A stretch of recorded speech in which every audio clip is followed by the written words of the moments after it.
20 թվականի պատերազմը 44 օրյա դա հնարավոր չի մարդկանց հոգեբանության եւ մտածողության վրա չանդրադառնա եւ բնականաբար այդքան մեծ ու ծանր կորուստներ տված ժողովուրդը պետք է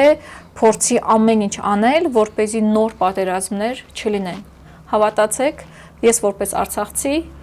ամենաքիչն եմ ուզում, որ Հայաստանում, Հայաստանի սահմաններում երբևէ նման պատերազմներ լինեն, որ եղել է Արցախում, որ երբևէ որևէ Հայաստանի բնակիչ զգա այն ամենը, ինչ որ զգացել են արցախցիները, հենց դրա համար է նաև իմ պայքարը, քանի դեռ արցախցիները բնակվում են, ապրում են Մայր Հայաստանում, ունեն հավաքական կերպար, հնարավորություն ունեն հավաքական ձևով իրենց ձայնը բարձրացնելու եւ Արցախի մասին ամբողջ հայությունը խոսելիս